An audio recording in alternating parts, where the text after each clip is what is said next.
Yeah, so I think we're coming up to 10 o'clock. Looking like we're at 10 o'clock. If everyone's comfortable, and I'm just going to check with Tom perhaps that you can hear me online. Making sure that that's. Yeah, I can hear you fine. Thank you, Heidi. Good morning. So welcome everybody to the May public board meeting with Leeds University Hospital. And welcome everybody to the meeting, welcome guests in the room, and welcome to everybody online.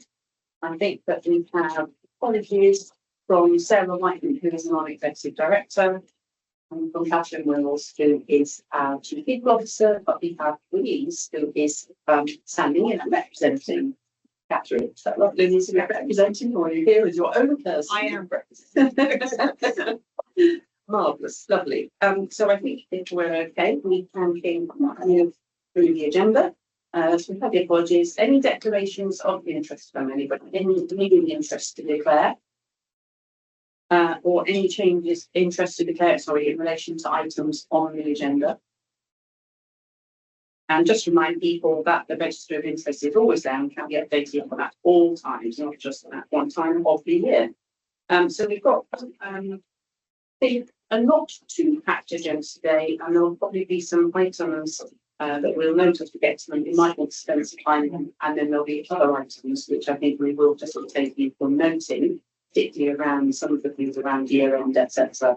We have had significant discussions on at previous long meetings, but also over the last few weeks, but we would note particular matters. And so if we're all okay to carry on, I'm going to hand over to Fiona for the staff. So today's staff story, and I'll bring the team in a moment, is about our professional nurse advocate workforce. It's a workforce that over the last year we've invested significantly in, going from, I think it was around 17 to about 50 professional nurse advocates across the trust. But before I bring Jess, who's our lead professional nurse advocate, in to talk about that, I just wanted to briefly update you on a patient story that I hope many of you will remember.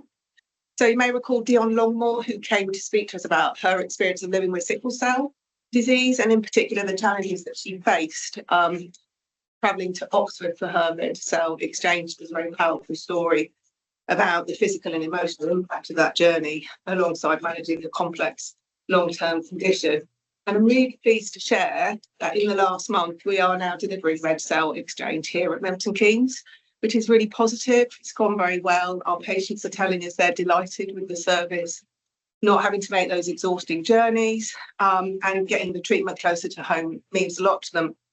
But also, this is a really powerful example of what listening to our patients and acting on what we hear can lead to. It's about improving experience and reducing burden and delivering more equitable person-centred care. So I thought, just because we've heard that story and we've closed that loop, I'd just refresh everyone on that story and bring it as a nice piece of positivity.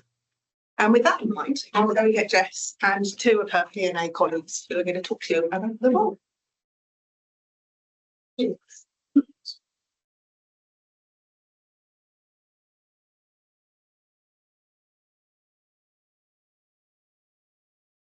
Thanks.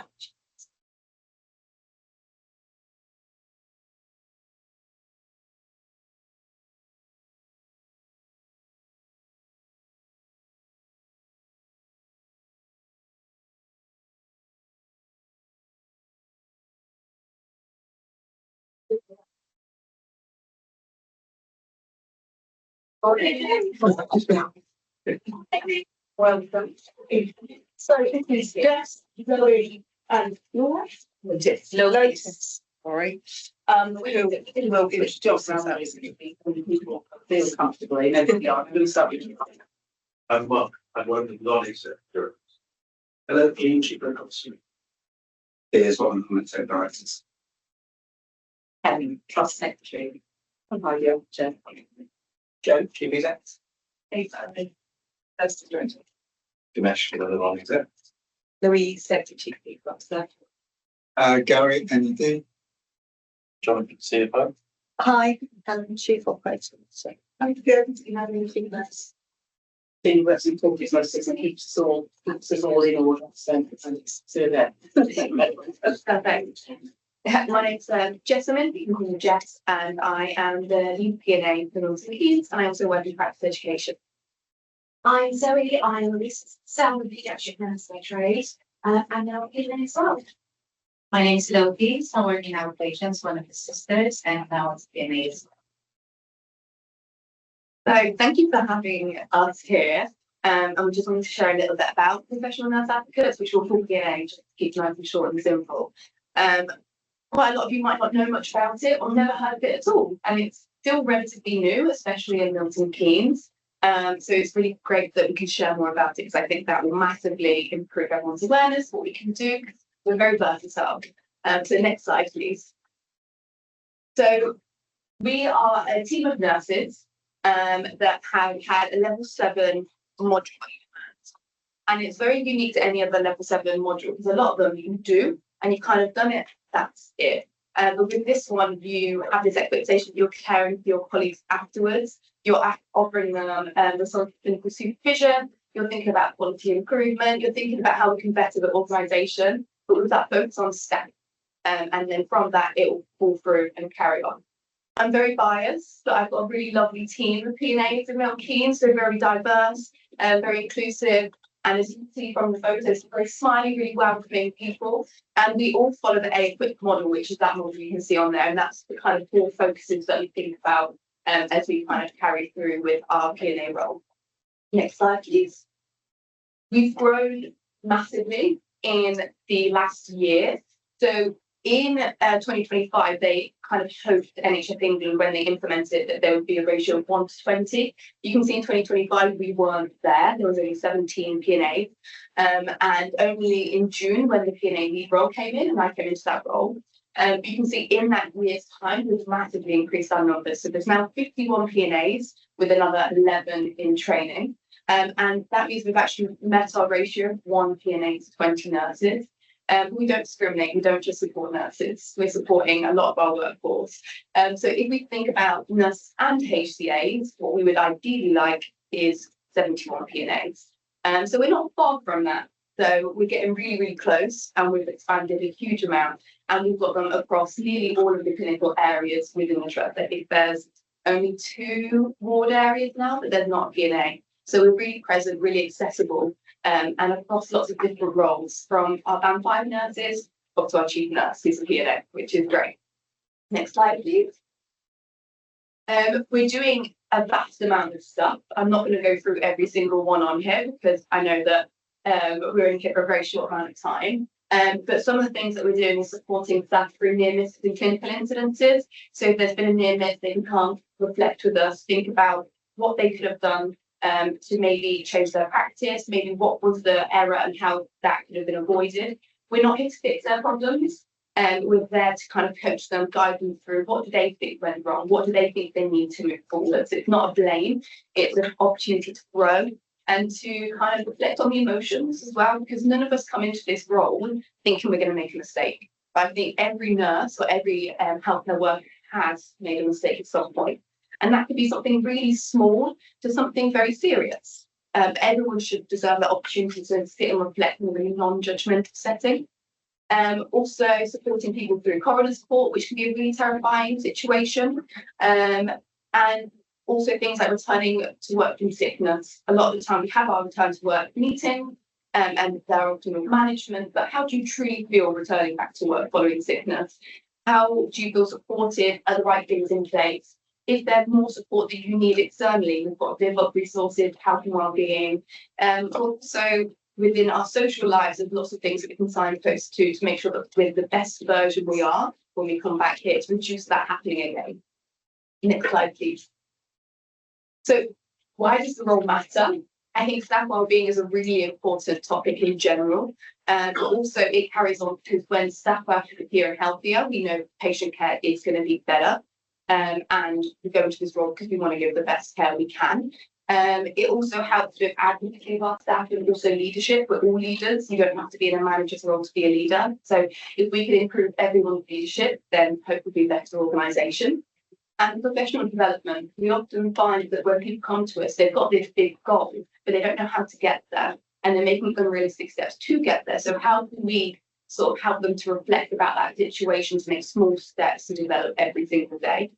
And since May last year, we've covered over 500 P&A sessions and covered over 1,000 members of staff, and that's from all different roles around the trust. And that's just 10 months of data as well, because that's not including April this year and obviously we're in May now. There was also lots of conversations about education and development, career conversations, of which I know that people had successfully got roles from interview practice on career conversations from CNFP&A, and quality improvement. Next slide, please. We've also had some really fantastic feedback from people seeing P&As, and the one that I wanted to share is the very big one. So I'm going to just read it out, and in the meantime, you can also read the others on that. But when I met with the P&A to discuss my feelings and mood related to work-based incident, I was nervous and scared of being judged. But when I saw the P&A's lovely smiley face, I was instantly put at ease. I discussed my situation at work, my history of anxiety and depression, and some social history. Whilst the P&A couldn't advise on the situation at work, she gently explored several avenues of support, which I'd never have thought of. The P&A was kind and thoughtful. At the end of the first session, I felt the darkness I was wading through simply lift, and the P&A shot a bright ray of sunlight over me. I left the session feeling more positive, felt supported, and had a better plan to better myself at work and also for my life outside of work. Following day, the P&A sent me an email with details of people I could speak to regarding my work problem. I actioned everything straight away and swimming lessons, which I've been avoiding for a long time. I have no regrets with meeting the P&A, except maybe seeking her out sooner. Thank you, P&A, so much. The light that shines from you is still with me, and I hope that you can share it with many more people. And I think it just shows that it's way beyond just how you're feeling at work.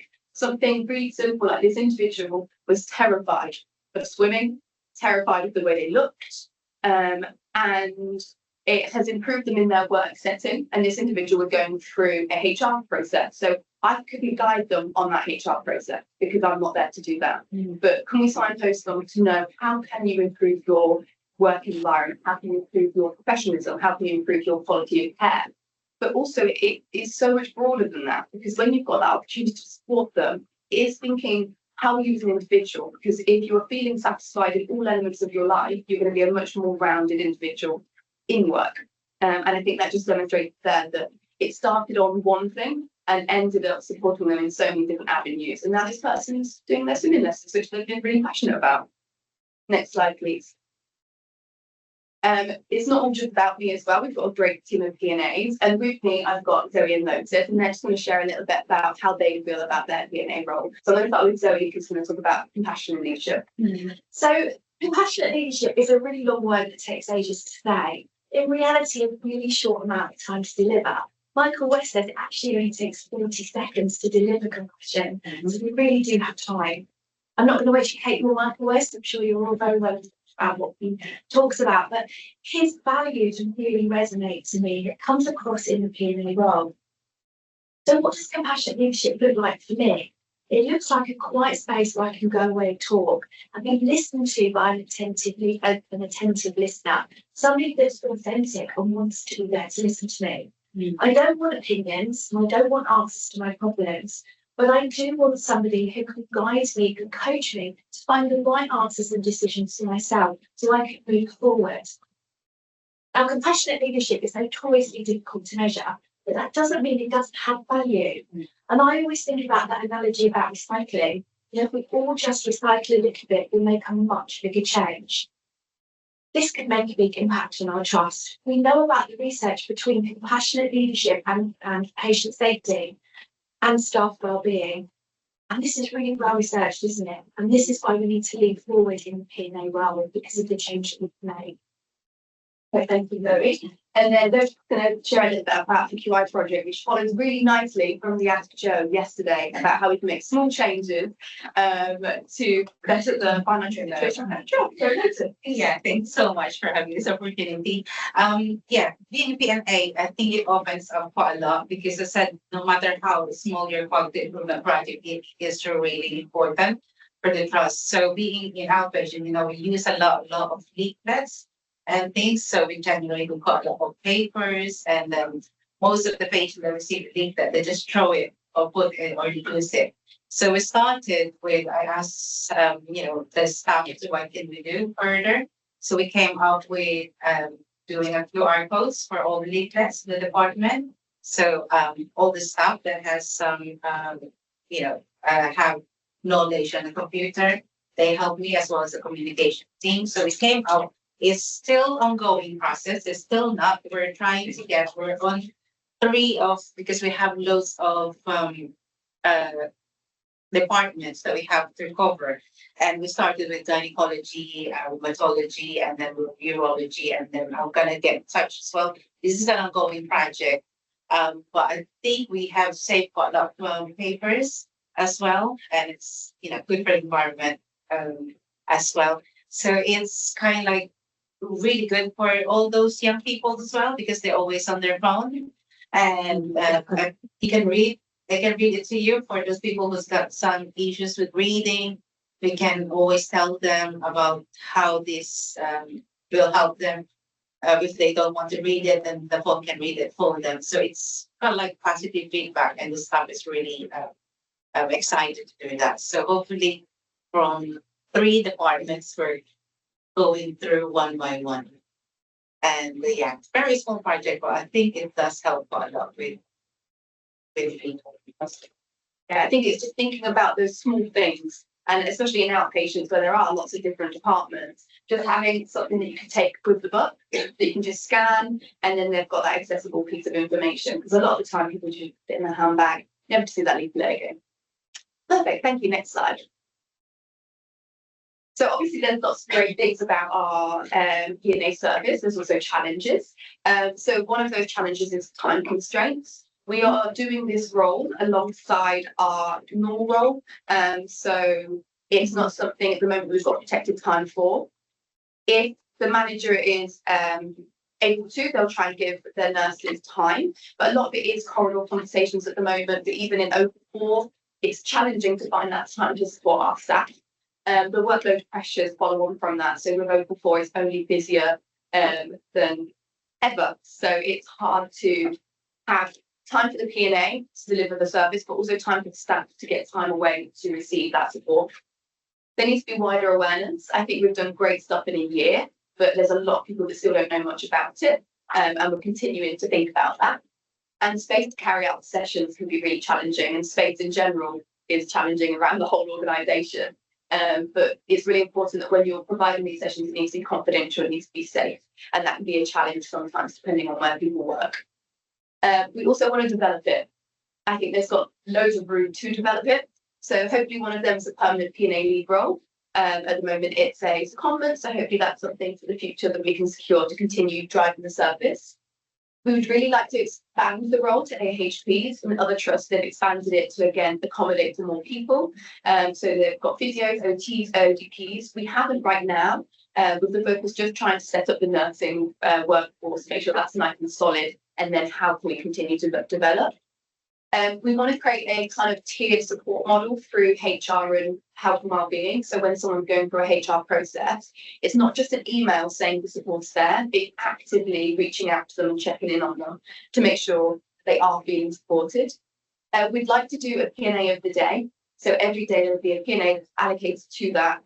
So it can be proactive when there is radars going in, we can check in their members of staff straight away so that we're being proactive with that support. And thinking about if we get protected time so the P&X can deliver that role. Right, thank you. Next slide.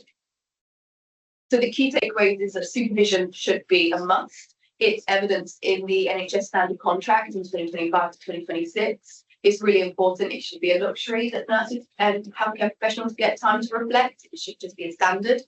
That it doesn't just help colleagues cope. It makes a better team. Which then therefore benefits the patient care because we're making smart decisions, we're being more sensible of what we do, and we're just more compassionate. Thank you for listening. Any questions? Thank you very much. So thanks.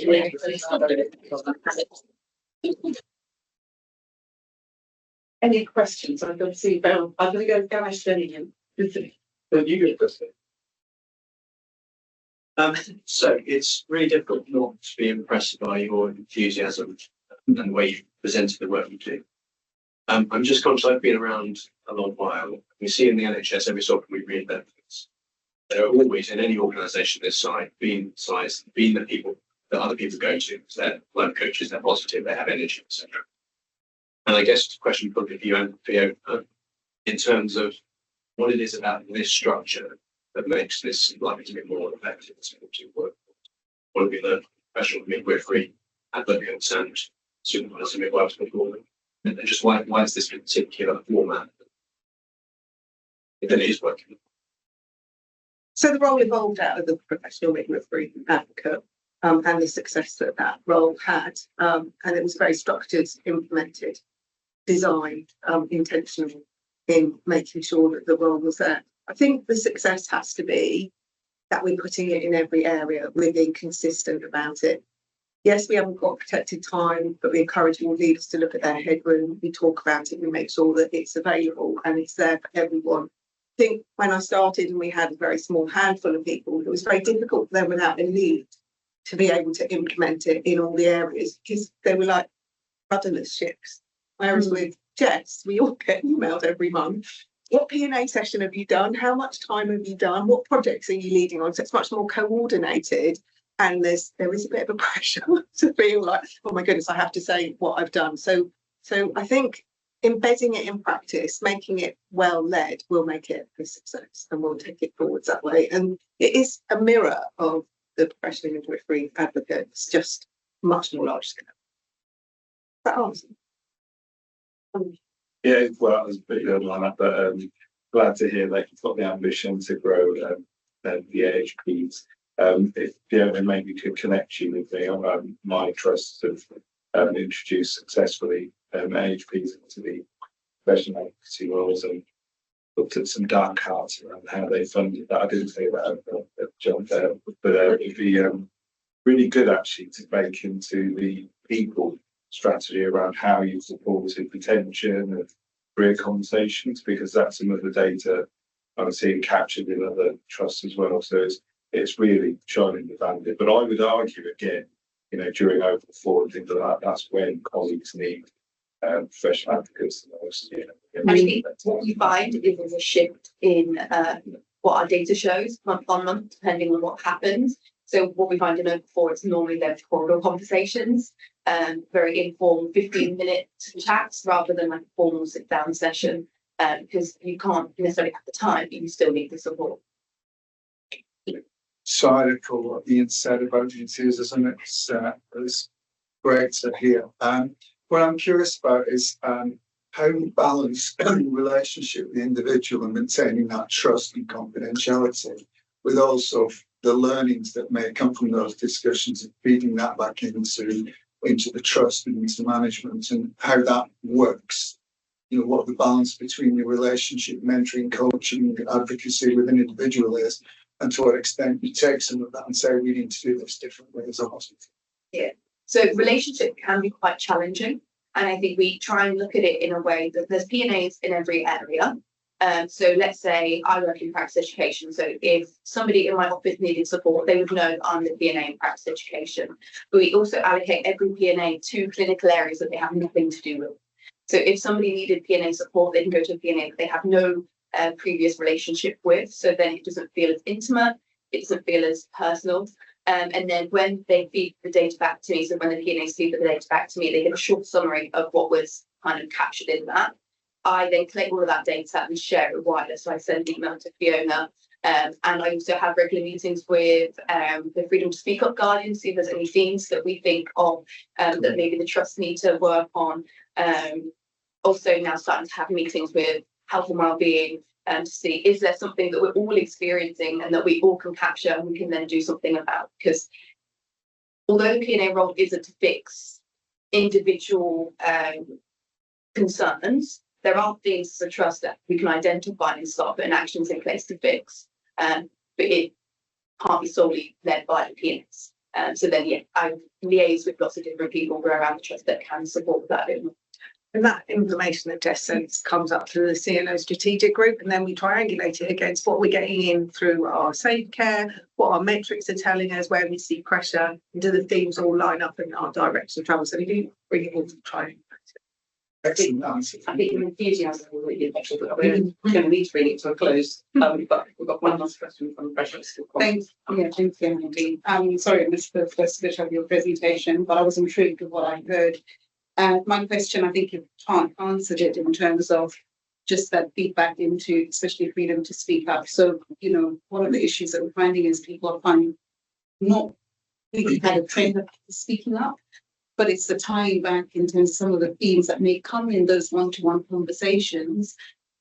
And I'm glad you said you're taking it back. So are you finding that there's a consistency then with some of the issues that are picked up when you have those one-to-one mentorship conversations? If there isn't, as a tip, means it's consistent. But if there isn't, those outliers, are they being fed back so you can deal with those outlier issues? Yeah, so my answer's going to be really boring because they are at the moment. So far, every time I've spoken to the Freedom to Speak Up Guardian Lead, they have been very aligned. Yeah. So thank you all so much. Really interesting. I mean, the enthusiasm is kind of there. Yes. We've got the aura, the carrying. So it's been lovely to have you at board. Thank you very much. Yeah.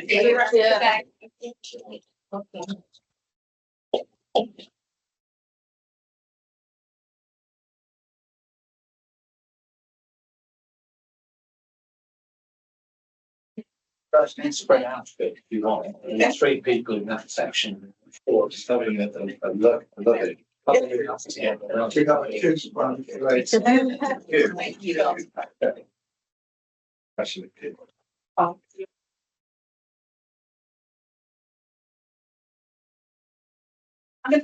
because we'll be back in anyway. So moving on to our drafting our minutes on the previous trust meeting. I'm going to take, I won't go for them, so I love you. I'm going to ask if there are any comments about accuracy, any amendments, anything anybody wants to make any. Otherwise, we are taking those as approved. Thank you very much, everybody. And then we go to actions. One's around the 6-month update on the basis of which we've got down for September. And then the forward agenda banner is kind of as an open ongoing review. I think always will be ongoing in terms of what the agenda is moving forward. If anything anybody thinks was missing, no, very much. So I'll move us on. Time to chair the court. And you obviously have the report. In fact, it's been quite a busy month. When is it not busy? I just wanted at this formal board meeting, which is the first formal board meeting in financial year since we finished last year, just again to thank colleagues across the trust for everything they did at 25-26, and particularly that for Mackins who delivered on the key not metrics and on the financial position, which is certainly not being achieved everywhere. And it certainly will stand out for the East region in terms of consistency of delivery across the main elements. So thank you everyone for hard work, leaders, colleagues, that's significant. And I just wanted to comment on the governance meeting where we had the deafs team. They are drawing out of their family support, a local charity who support families who are living with people who are living through addiction. They are all employee based in terms of what they did at Burnley. It was very impressive to hear the very valuable work that they're doing and how they continue to grow, also advocate for the work that they do. So that was a standout beauty this month. I'm also going to make any other comments on the report unless there was anything anybody wanted to ask tonight. Thank you very much. And therefore, I will hand over to our Chief Executive, Joe, for his update. Lovely, thank you. We're still waiting for NHS England to publish the year-end performance position, which is why we can't nail it down completely.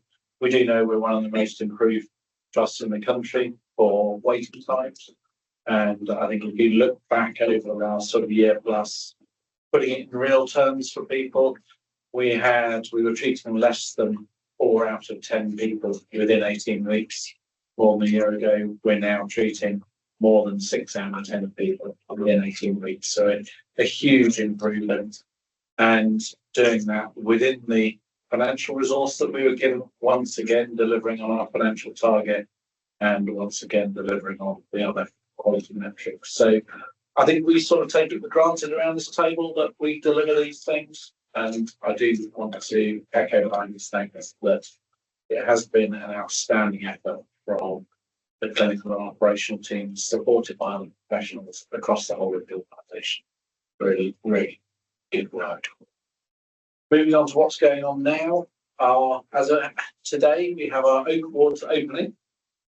First patients moving in today from Ward 3, and next week we have Ward 19 transferring into open wards. And I think we were lucky as a board to be able to see those facilities last month. They really have been welcomed.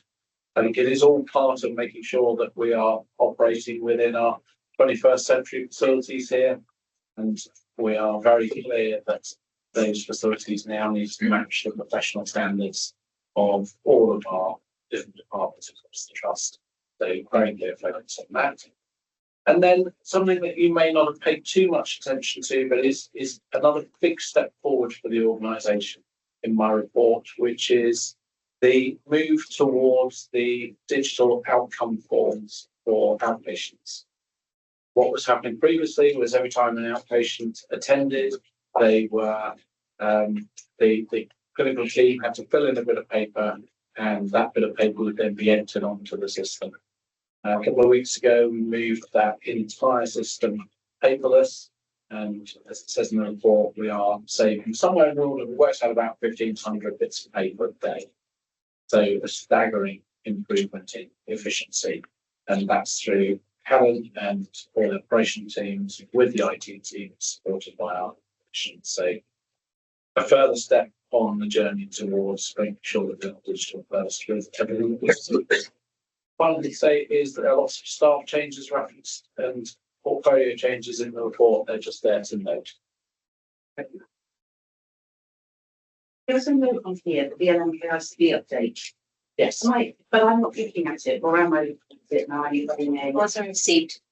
Paper wasn't received. But thanks very much, because I thought it would be difficult to note something that I'm not looking at. And I did go in and out of all various supplementary shelves, and then I often think, well, it must be there somewhere, that's fine. So the note is that BLMK no longer exists. Yes. And formally now we have the Central East Integrated Care Board, which has subsumed BLMK, Cambridge and Peterborough, and lots of Hertfordshire. Yes. So we're noting that off. Exactly.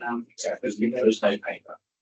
Will we receive a paper from the ICB going forward? We hope so. Lovely, thank you very much for that, Joe. Any questions for Joe? Sorry for this forward. No. So I'll take us to item 8, the patient safety update. So I'm going to take that. I was going to say, in whose hands am I putting this? Yeah. Yes, thank you. So I'm taking that exec responsibility for the team asking Kate on the 1st of May, but this report covers February and March. It's been to Quality Clinical Risk Committee already in discussion there. I think probably 3 things to highlight. The first one you've already referenced, Heidi, which is sort of the refresh and research priorities. The team is now sort of set up phase in terms of working against those 4 priorities. I think we discussed in Council of Government's discussion a few weeks ago. Getting going. There are 2 PSIIs, or sort of high-level patient safety incidents to note, which should be investigated, such as for level 1. And this paper include both a baby who was readmitted, admitted to the intensive care unit from additional care unit. Secondly, discussion of what never went in the ophthalmology footprint, where laser surgeons are taken to be corrected high performance over start motion involvement, so local doctor is now engaging investigation, which is I think the main thing to note this paper actually isn't in the papers in the covering sheet.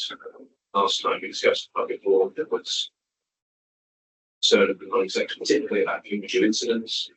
And reminder these are incidents that overachieve the internal set timeline.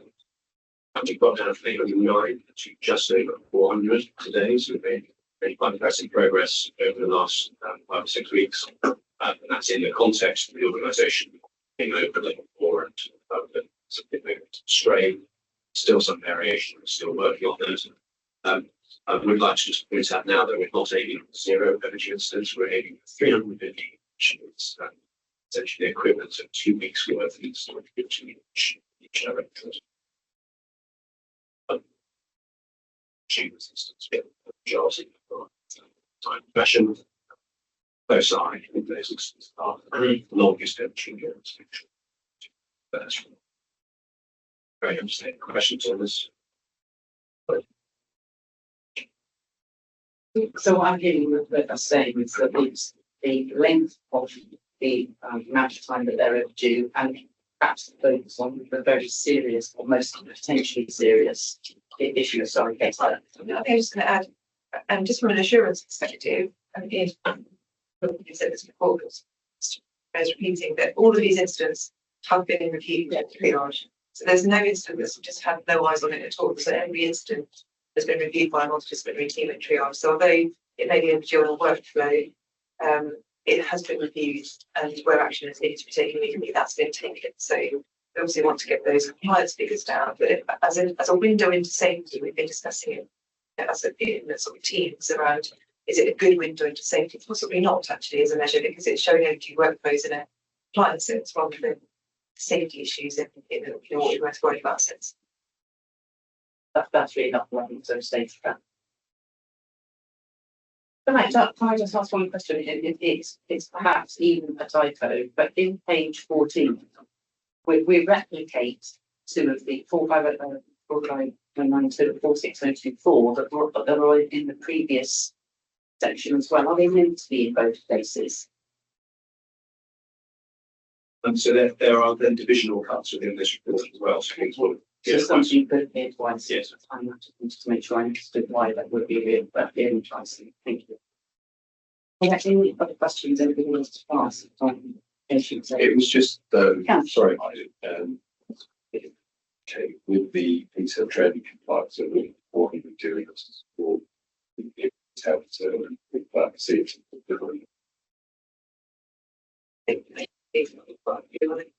So this piece of training is largely a patient safety specialist doing internal training with some online training. There's also team training with experts training of the team members. And the key issue is turnover of staff.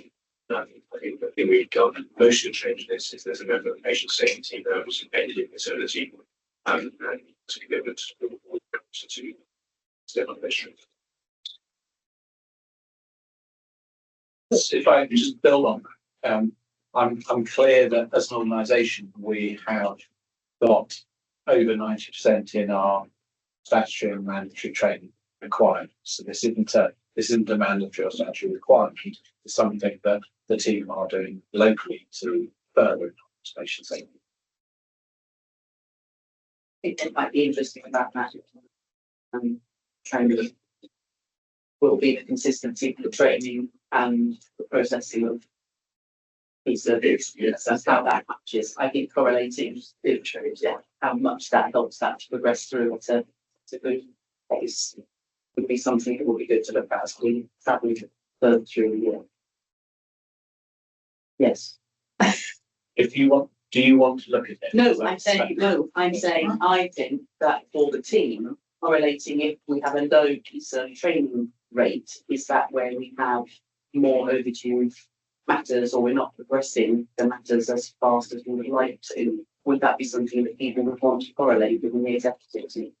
I think picking up on Kate's point of earlier, I think the focus on overdue incidents is possibly the wrong focus. And what we want to do is, in terms of the major indicator, and what we want to look at is more the themes around safety. Yeah. And Dr. King, Sorry, I didn't say it, you made that many themes. yes, so don't get us wrong. We definitely want to make sure there aren't significant overdue incidents.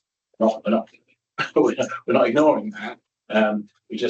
I think there's an opportunity to look at those key themes, given the daily reviewable incidents that happen. Suppose what Joe, I understand what I'm asking, balance against what Helen said. Actually, if there are areas where we do have higher overdue reporting, and I understand the point there, is it because staff awareness or competencies around the visa process physically. There. So it doesn't reflect safety across the organisation. So is it that where we've got higher or lower clients? So I think the main feature in terms of number of overdue incidents is the number of incidents reported in a specific area. So there'll be some, maybe small directorates don't have many incidents, but still overdue. But numbers is a key thing. And the two areas that we see pop up most in terms of the numbers are acute content, so medicine, and the large numbers, the numbers of patients' interactions, and women and children. And that's because specifically for women, where we often use the incident reporting system to log specific events, not necessarily incidents because they could have been prevented, but because of external reporting requirements, we will, for example, log obstetric hemorrhages as an incident, because that's a very helpful way to report. So incidents are having slightly different evidence. Okay, I have this is what we're trying to work towards as a team, is to bring together a consolidated dashboard around indicators so that there's a well-known dashboard for each area, and that consolidates up into a trust-wide dashboard. So you see more easily that I've been doing to actually is everything overdue in one area, and then what things that are of concern, and it creates a whole picture because that gives the best window into areas rather than looking through one lens only. So I hope that will be helpful. I'm ready to do that next month.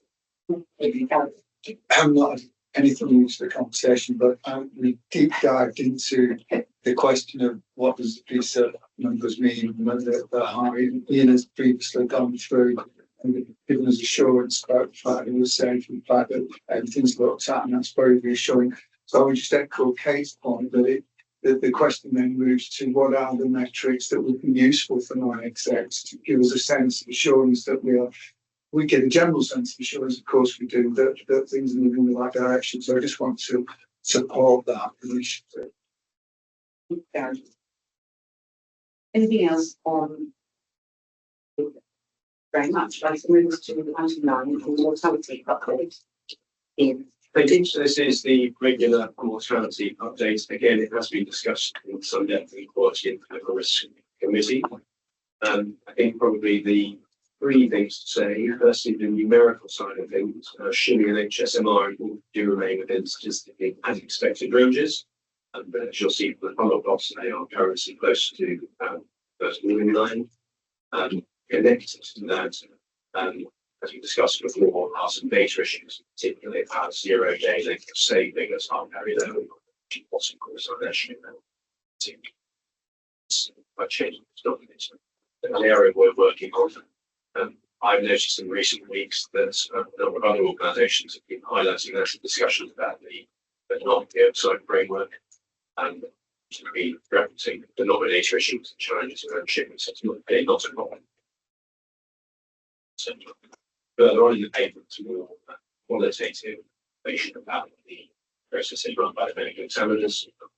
Positively, as is demonstrated with private relatives when they raise concerns, or medical examiners when they raise concerns. These are being captured, these are being fed back to medical teams or community management. Third thing I'd say is we obviously had this IT system called CORS, which was the external procure product, now moving to a system called Merit. I'm sure that what Merit stands for in it. That's the internally built system spoken for our medical examiner team, which I think will much improve the sort of feedback loop between this medical examiner activity and mortality review and quality improvement in services. So better insight into this. What would be looking to hear back from you around that denominator conversation? I think that is probably a conversation that's going to run and run. We've previously had quite an in-depth discussion about this thing with the emergency care data set, and patients who are going to same-day care environments across the country should all be going forward classified as spinal line SDEC admissions.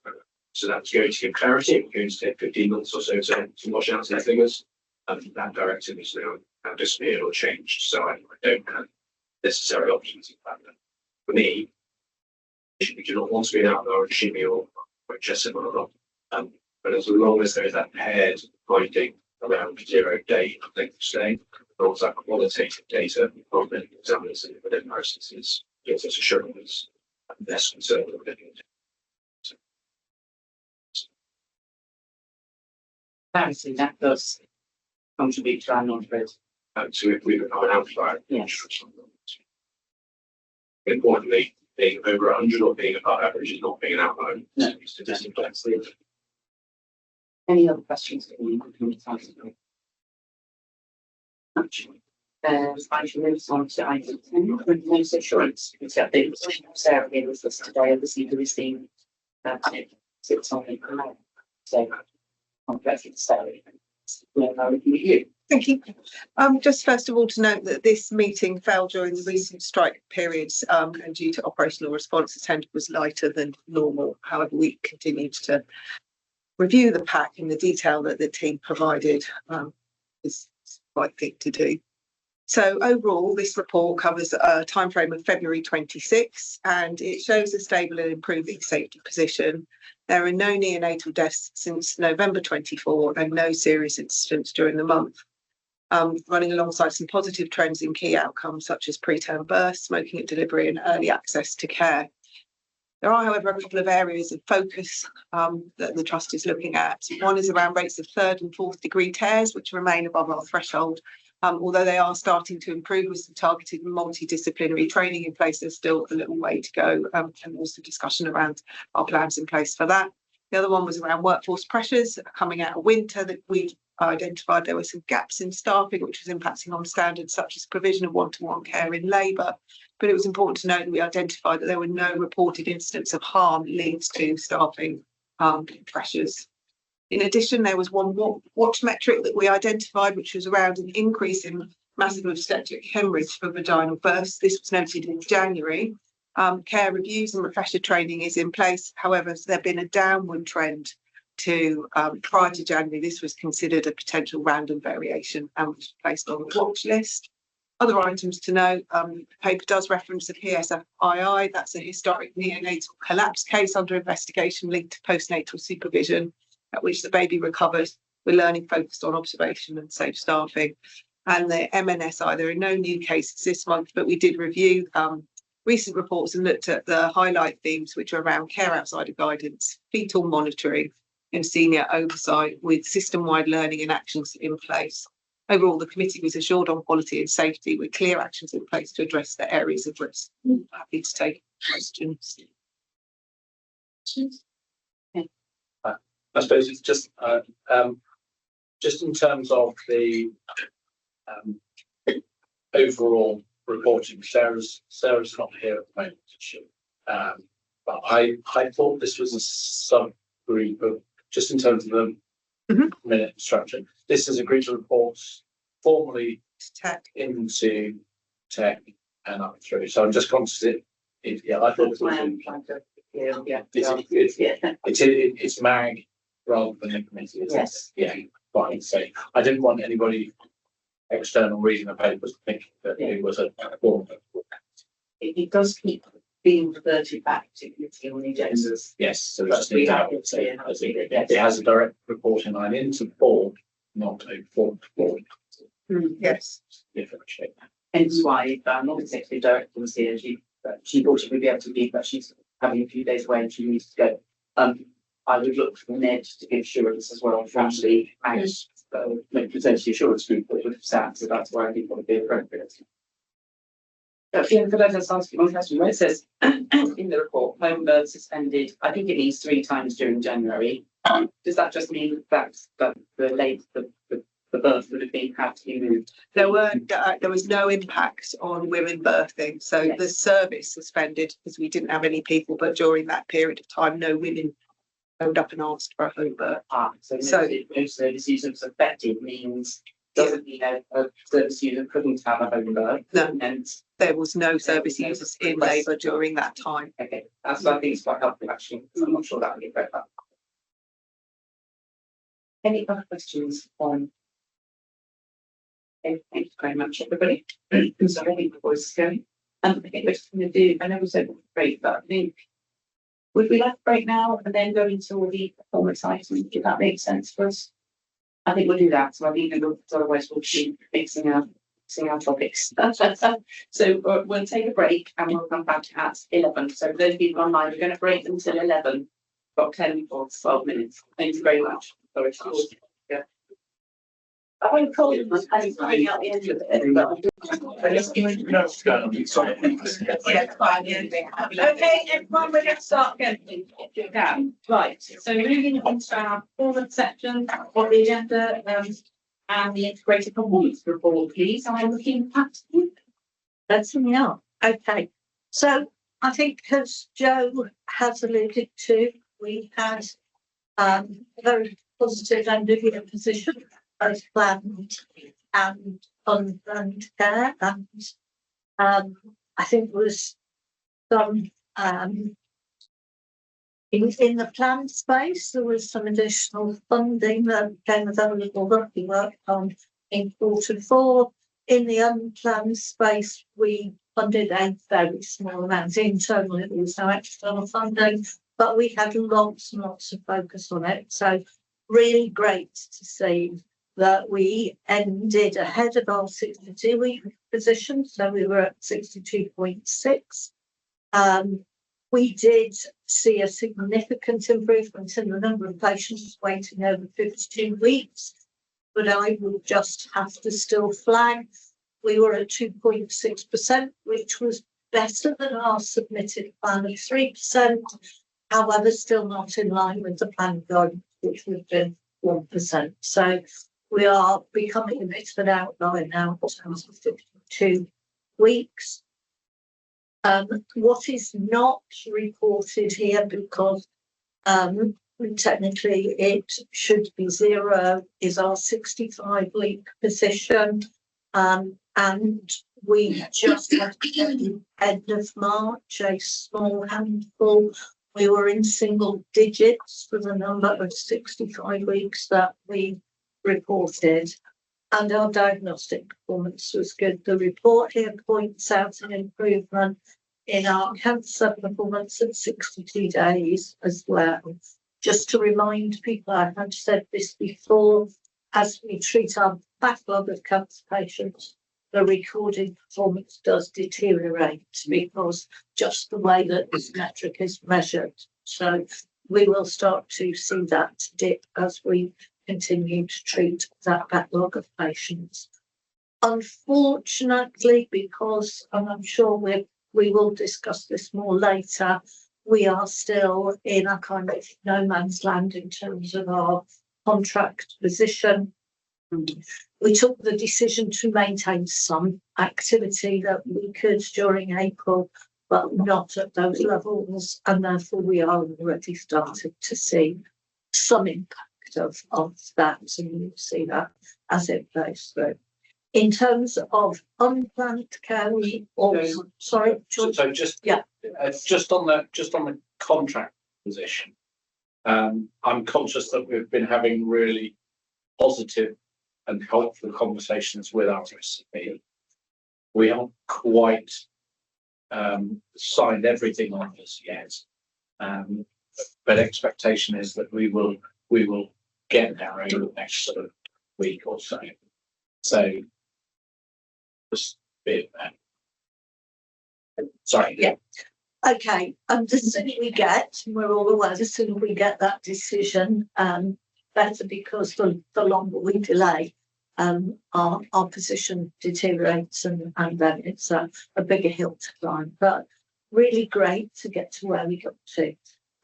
In terms of our unplanned performance, so our ED performance, again, we finished at the end of March in a really good place.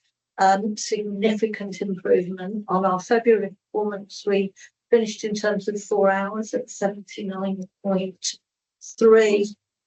However, again, and this isn't a funding issue, but we got to the end of March and were immediately hit by both junior doctor strike, the Easter holidays, and the need to close some of our escalation capacity. So we have not seen that March performance maintained, but we're working really hard now to reset that and to try to improve that as we come through. But the April data, will not show you that maintained performance as we move through.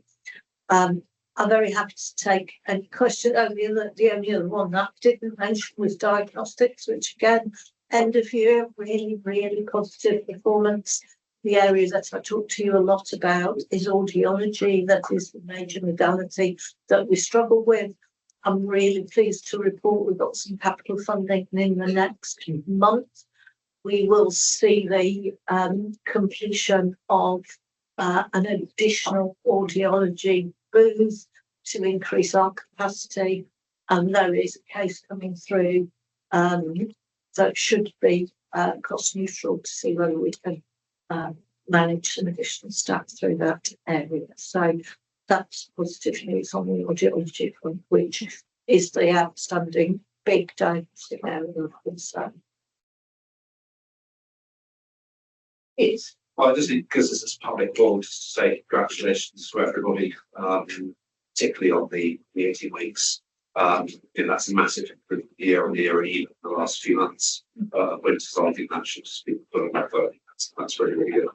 I think then that flips into New Year, which is to say, nothing so crass as we've got to keep it up. But if it then starts to dip, it becomes immediately harder because this year's target obviously trajectory is going to get higher. So, and then contract negotiation is one thing that can be sort of maybe take a bit of take the foot off the pedal too much. And if there's been finance behind some of it, just even a small difference, then means you've got another hill to climb rather than continuing on the change trajectory. So how do we balance that? Yes. So it's absolutely a challenge. As I sit here now, the team are doing the week meeting, so there is still absolute focus on going through that. And for the longest waiting patients, that happens line by line.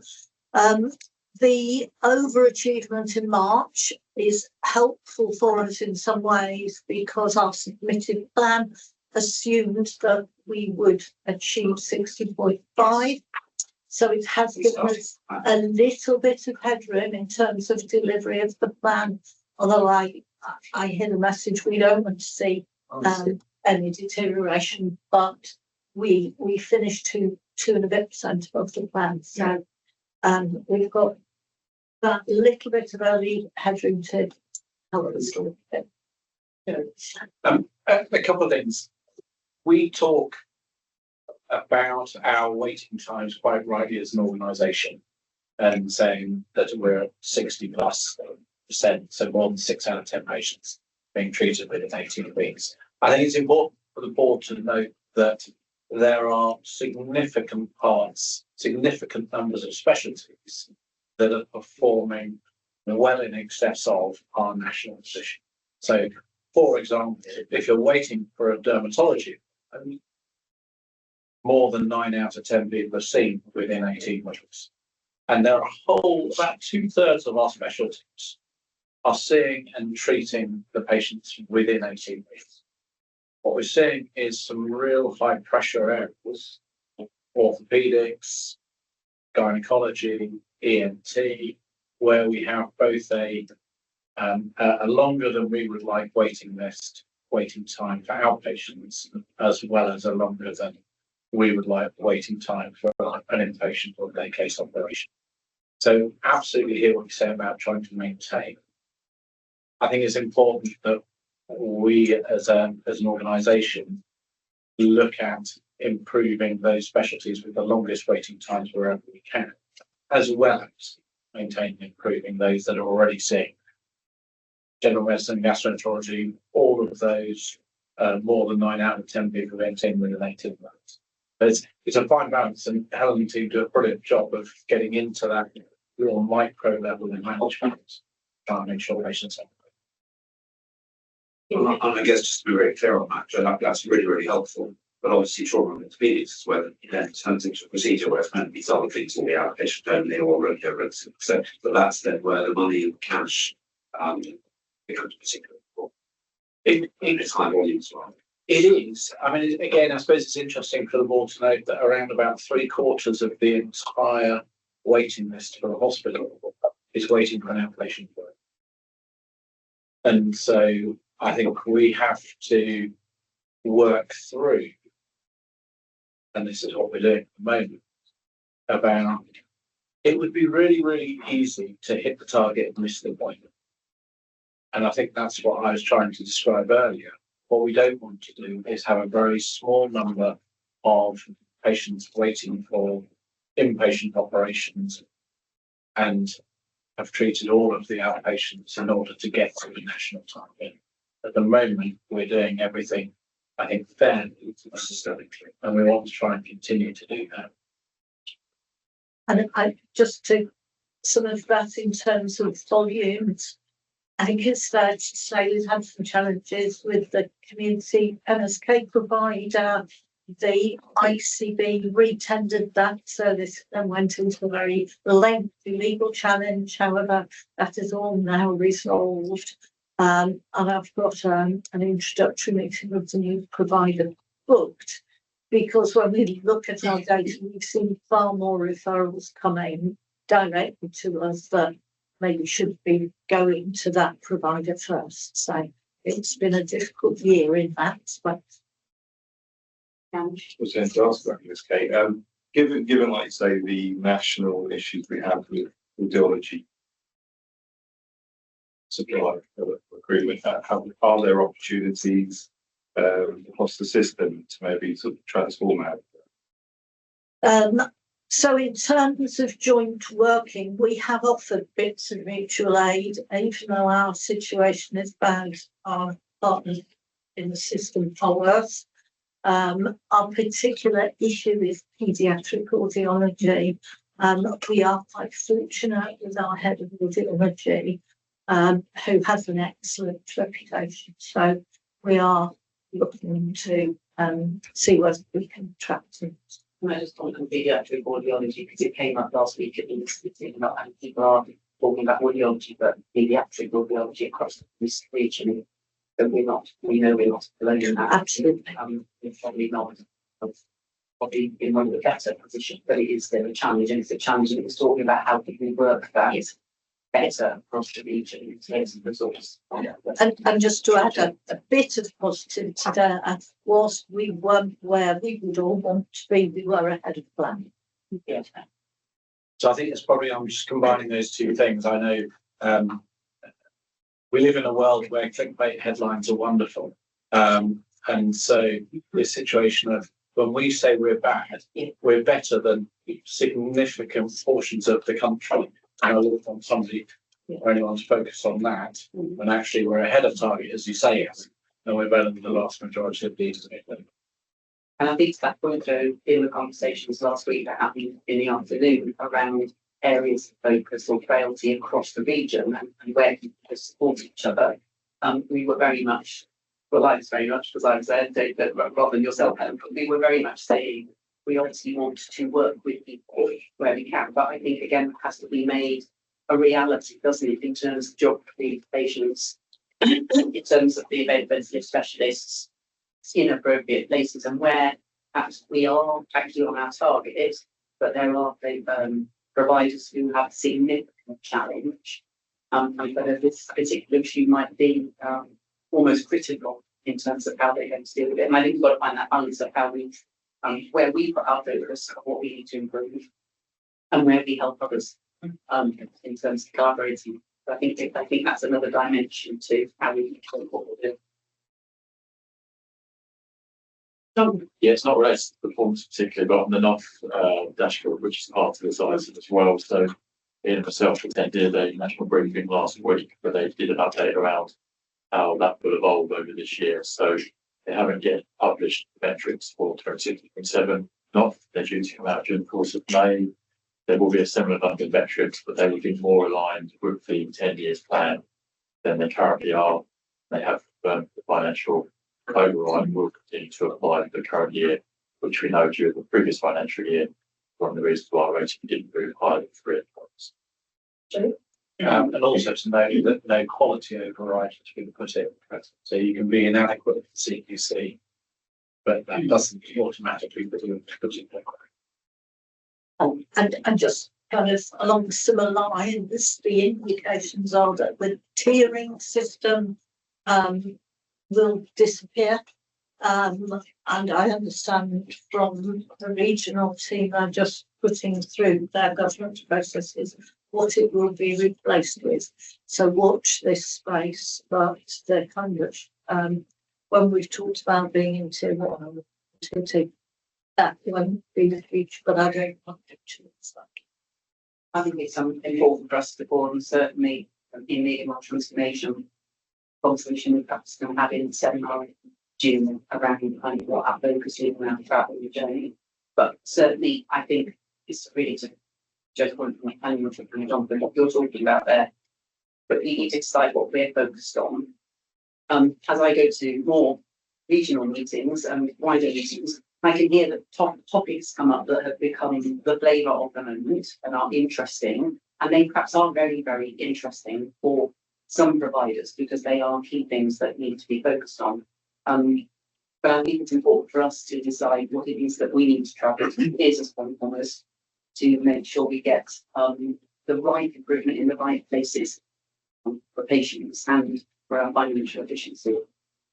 So I think that's, I think, important for us to kind of hold on to as support. Therefore, would you just make a comment on ambulance handouts, because it's a topic again that keeps sitting in the top 5 companies that we talked about, and yet our 30 minutes and 45 minutes is we particularly good percentage, I think.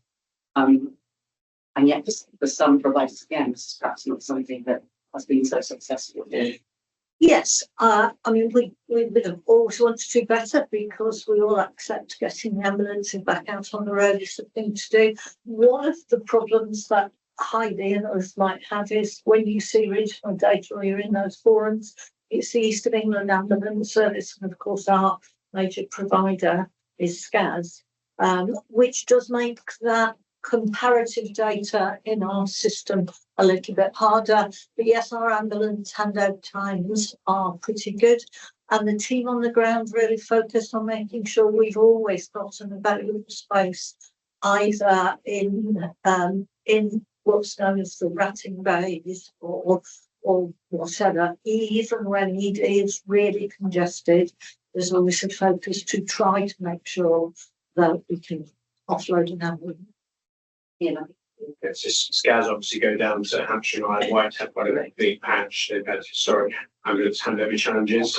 They have for several years been telling us we're the best performer in that patch. One of the reasons they want to retain Milton Keynes is to improve their average performance. And just in the current context of cruise ships, the RASI bay rapid assessment. Yes. Yes.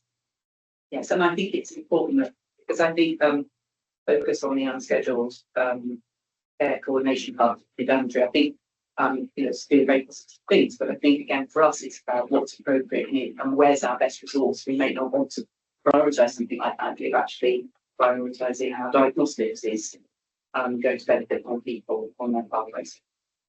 Thank you very much. Any other questions or comments on the integrated performance report? I will move us on to our finance report, Jonathan. I'm not sure we need to do roll on this. Great, thank you. Take it in, it's fine. Okay, so this paper represents the final position as of the end of financial year 25-26, which we talked about elsewhere today and talked about in detail last week's pick. So I will just draw out the key headlines. So we finished the financial year effectively on our balanced break-even position. As the paper highlights, we did receive a share of the national unutilised national deficit support funding, which meant that we have reported a surplus of 3.3 million at year end. That underlying means in month 12 we had a 0.6 million surplus. We also see in month 12 there are a number of more significant variances at individual line element basis. As Helen said earlier, we were doing a lot more work as part of national sprint work to improve performance. So that's why you see those variances. Non-pay income. I just will draw out efficiencies. We hit the requirement for the year of 23.8 million, which is a really strong achievement. Capital, we fully utilised the 85 million plan, which is massive for this organisation, double which it had done in previous years. And cash, the number looks higher than usual. That's largely to do with timing differences rather than a significant improvement on cash, which remains underlying as per where we talked about before. The only other thing I will flag is the fact that NHS England have confirmed that our plan submission for 26-27 has been approved now, so there are no submission requirements for this trust. Any questions? I mean, I don't know if there's anything to share that you want to. But Just say it's been, I think all credit to the finance team and to the operations team, and everybody's put together and having work to both set the operational targets and financial targets. Great. Well done. I'm not seeing any hands up, so thank you very much. Thank you, London. We'll move us on to the workforce update. Thank you. This is our data up until the 31st of March. Happy to see the papers read. Just want to highlight three key achievements over the past 12 months. You'll note our vacancy rate is down to 5%, which is excellent, seeing as we've also had an increase in establishment through the year. Huge pieces of work that have gone on with the workforce and the divisional teams on moving agency to bank and banking to permanent. So you'll see some of the biggest wins there are in our additional professional scientific technical group, which is pharmacists, pharmacy technicians, clinical psychologists. We've gone from 17% this time last year, now 7% vacancy rate. It's a really good story for us, I think. Staff costs have also improved, so you'll see again made a further improvement as a percentage of whole-time equivalent and spend, and with the lowest point for our spend for over 5 years. Those biggest wins again are in agency. We've done some excellent pieces of work on improving variable pay, improving rostering practices, which are really starting to show through across the trust, and we've highlighted some key areas that we're going to be rolling out as well. And finally, just 6 absence. In December, we started a really key focus piece of work on long-term absence, and we're really starting to see some of those wins now, making sure we are triangulating with our manual handling team, with our divisions, looking at themes for absence and how we can manage it, getting those on long-term sick back to work in a way that is supportive. And we've improved significantly on the last month of that, and that will be a continued focus area. Precious, did you want to make any comment of the committee? No, I don't think there's anything to add at this point. Any questions or comments from anyone? But I mean, with the time to hire, obviously that is there additional resource that you need to support it further improvement. I think one of the biggest challenges at the moment with time to hire are the number of application forms that we're seeing through that I'm using AI to complete supporting statements. So shortlisting is becoming a real struggle for us at the moment, because you can see those supporting statements. A lot of them have got a lot of AI support, and it's really difficult to differentiate experience from what's being said in those. So that's our biggest pinch point at the moment. It's shortlisting. We're doing a lot of longer listing for our clinical managers as well. So as we move through the year, we're trying to get smarter about how we do that beginning process to have that gift of time back for our clinical support. So, you know, it's an ongoing challenge for us, and not just us, it's a national issue. It continues to be assured, and it's only workforce committee that focus on all the pieces of activity that we're driving against the strategy from a wide range of factors. It's very reassuring to hear the updates about that. Another comment? I'll move on to item 14 and then I'll see you in the workforce update. Thank you. So this paper reflects February data. It's been modified this month as my workforce leads become more established. We're just trying to provide more of an assurance and an impact overview around what safe staffing looks like and what it means. I think overall the report evidences that the Trust has quite a mature and responsive safe staffing system for our clinical colleagues with quite a good grip on operational risk. Previously, I've drawn attention to the workforce utilisation metric. It did run as high as 117% on occasion. That's how hard our staff are working, and I'm really pleased to report that we are seeing a downward trend with our average now moving down to 104, which is actually now within tolerance. So that's a really positive metric for us to look at and reflect some of the investment that we put in safe staffing and the hard work we're doing around tightening up on rotas and making sure we're managing the workforce correctly. A couple of things to note, particularly around improving quality and safety outcomes. So we're seeing continued improvement in our nurse sensitive indicators, reductions in pressure ulcers, falls, medication errors compared to our previous months. And our red flags have reduced over the last 3 months, which shows more proactive management of how we're managing our staffing risks. So I think it evidences that those improvements we're making in workforce stability are now translating into better patient outcomes and safe care delivery, which is positive. We do still have workforce pressures remaining, particularly in the daytime and around healthcare support worker staffing. Daytime rates remain lower than nights, with healthcare support worker fill rates below the 90% threshold for a full month. That's partly due to the challenges we have in recruiting at that band, but also we have a lot of attrition with other work available on a better pay elsewhere in the local community. Some wards do have high utilisation and recurring red flags, and our CHPPD just does show a little bit below national benchmarks, indicating there are pressures in those areas. We're just going through our establishment review again, and those flags are coming up. We're looking at how we can mitigate some of that. I think our risks are really well understood, visible and actively managed, but it does remain a key focus for us as an organisation.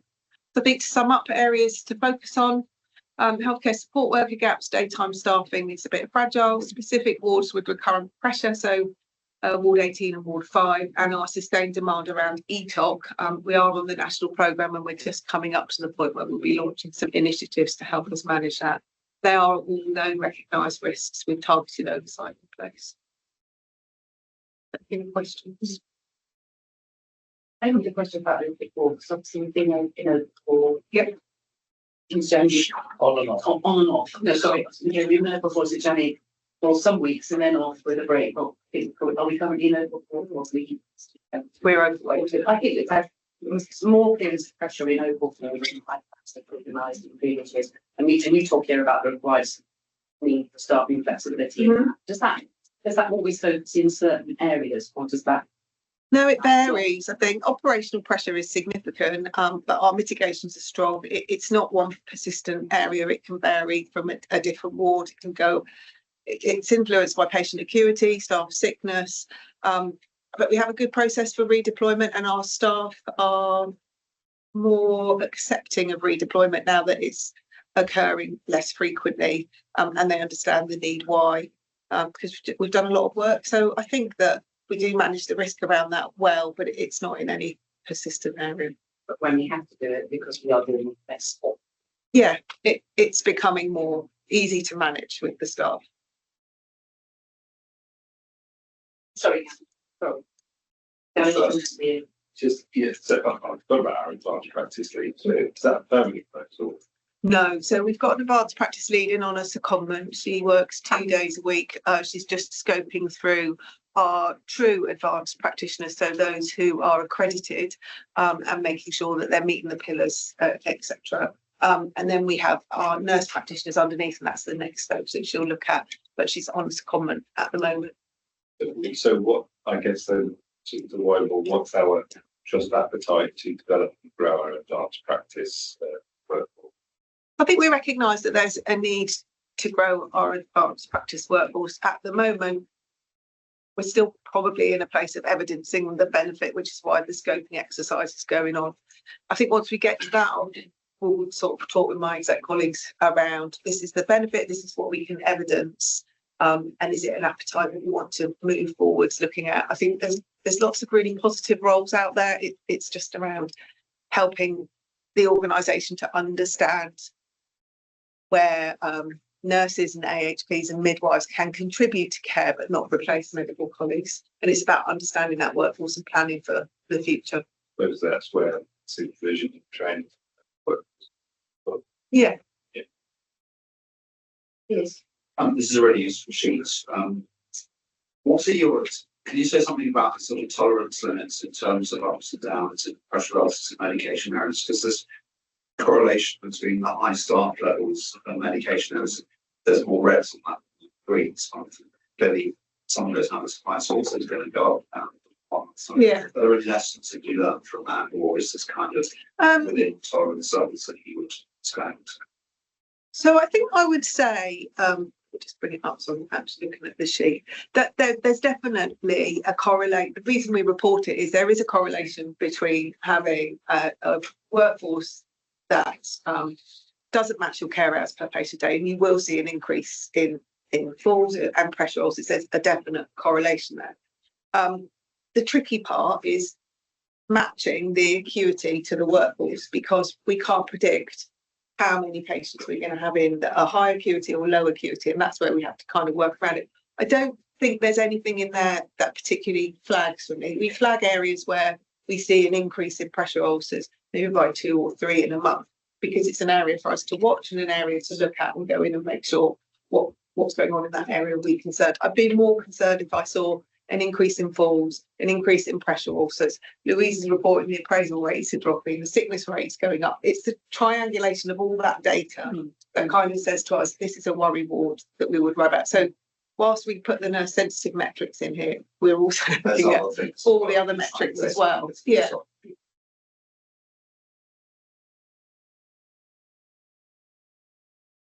Thank you. I shall move on to item 15. Yeah, the integrated policy report. Okay, thank you. Risk is seems to be on the agenda twice, so I really will deal with risk over the next agenda. And it's just a brief exceptional report for health and safety QI. As I sort of briefly mentioned the patient safety update, we're working on a very different style of reporting, because I realise that these reports aren't perhaps the most easy to read or engage with at all levels. So we're having a very different style of reporting into the general meeting. But just in terms of briefly items to note on health and safety, you can see that our work in violence and abuse continues. It continues to be our most reported health and safety related incident. One thing I would note, we've talked about it before, is that the number of incidents of racist abuse in the organisation are also being increasing in terms of the number that are being reported. That abuse is equally concerning. It's very significant. It would be hate crime level of type of abuse, including anti-Semitic abuse towards our staff and patients. We're looking at developing a kind of response framework to all instances of racist abuse, particularly because we feel that they need a different type of response, including how we support staff to potentially report where staff did the reporting, how we use other evidence to support patient reporting and action. It's a real concern, and we won't be seeing more confidence in reporting, which is positive, but undoubtedly we are seeing more incidents like those every week, affecting staff in every part of hospital. So I just wanted to highlight that here, because it's a significant piece of work. I think that there's other we have looked at the trust and organisations nationally, and looking at how we can leverage some national frameworks and work in this space to help provide a consistent response across not only any range of NHS as a whole. Other work in health and safety, as highlighted, is work around posh self-compliance around substance abuse and looking at policy gaps and areas. I think, as I've spoken about before, in the report, we've got a very proactive health and safety team who are going out about facilitation of time, doing practice assessments and looking at gaps and where we need to do policy work, we need to do work in practice. And so we're seeing a lot more activity across the health and safety portfolio and then the capital report, which is really interesting. And then in QI, hopefully the report speaks for itself. As ever, there's lots of detail in the report, but the sort of headlines are really around continued areas of compliance focus, so things like nice audit. We're looking at how we use other tools to support clinicians in this sort of space. So looking at with our audit and documentation leads around how we might use AI to support some of our assessments and some of our documentation challenges. There's really positive work going on in QI around the use of facility projects and talked about towards the end of this document. We are looking at how we consolidate reporting, as I've spoken about, so we get these dashboard insights into different areas. And also that we look at effectiveness again, not only through violence lens, but through an outcome lens as well, because at the moment it's very compliance focused, to it to be monitoring compliance and reporting on it, but also looking at outcomes as well. Just in the point of view that the board is aware of doing all of our annual reporting on audit compliance as part of our quality accounts. So we'll have that big report coming back to the board shortly, audit particularly. We are aligning QI work with PISA areas of focus, and we've also got our quality accounts with those same areas. So we've got like really big push in the organisation around dedicated areas of focus for improvement. Okay, I think I'm just going to say that the summary format of this report is really helpful because I think there is so much in here across so many different elements that it's really important that we are reported to in a way that helps us to focus appropriately. And I just want to say that it's obviously very disappointing to know that we have all the violence and aggression, but also incredibly disappointing to hear about growing numbers of reporting of racism. Although actually the growing number of reporting is a good thing. That means people are reporting things they weren't reporting before, but it's clearly an absolute focus for us. That's something that is totally unacceptable. Gary, I think you want to make that. Yeah, so I echo Heidi's comments about the report. Just a question for me, which I think we may have covered before, but I might refresh on, which is the link between the level of abuse of our staff and racism and mental health issues and dementia and issues like that, and some sort of sense of whether there's a correlation or not, or whether it's just a trend that's happening in society. And just maybe not a question for now, but so the data that we have shows that around half, always consistently around half of the reports of violence and abuse involve patients where they have some sort of cognitive impairment or their capacity is impacted in some way. So do not. And so I think we've been doing a lot of very nuanced work, and the owner's been leading work around the care environment, around how do we look at factors in the care environment that triggers violence and abuse when patients have dementia, for example. So for example, we know that personal care is often a trigger. So as a nurse lead who's looking at that around how do we provide environments that are that when those triggers aren't we don't escalate people's behaviour because we don't care in a way that we care them in a way that doesn't promote their particular way that they like to be cared for. We wake them up too early and we don't talk about care, we don't advise people what we're doing, etc.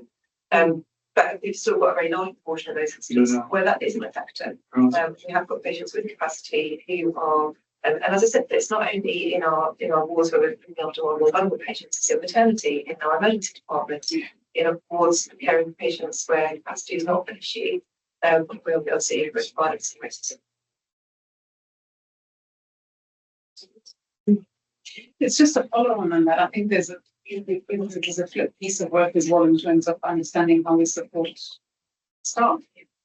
And also just to maintain those confidence levels, because I mean, if you're on the brunt of where somebody's got capacity and you're facing that violence and aggression in places, and it can impact your confidence in actually carrying out the work, which then impacts our patients in our care. So yeah. This is why we want to do the incident response framework. So we've got a very specific response framework for incidents of racism, because we know that absolutely, as you say, if the trauma-informed response, then we need to be looking at support. The PNAs play a very active role actually in supporting staff.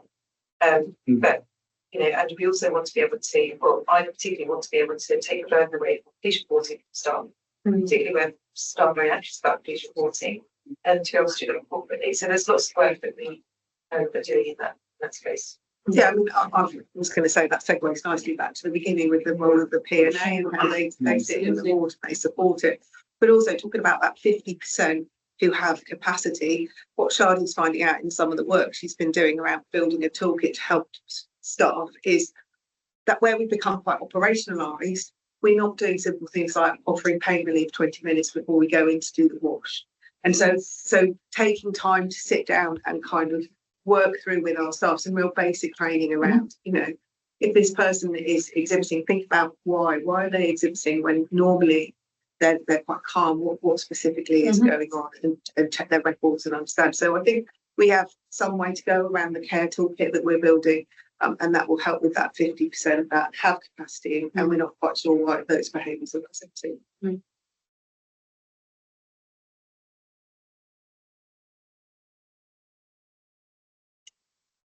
Kate, I think I'm staying with you. With the FSP guardian uniform. That's right, yeah, yes, this is the course for previous speaker, which has been through people and culture. Add to this summary. So a few things to note. We obviously have a lead guardian. We have a second guardian. Just time between. We have previously got champions who work in different areas.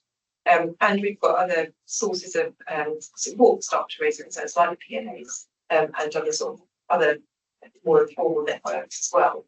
So there's some work that we're doing around consolidating that resource. Obviously, you can see the figures here in terms of the type of concern and the volume of concern that's been raised. One area to note is around, it's a national theme, it's also a theme here about people being concerned about psychic detriment and when they're raising concern. So one of our areas of focus is to continue to address that specifically about, to encourage people to use raise concerns, use confidential routes, and to where they're concerned about that. Also around how we work with our HR colleagues around the different processes that people follow, how we make sure that there's parity in the approaches that are taken.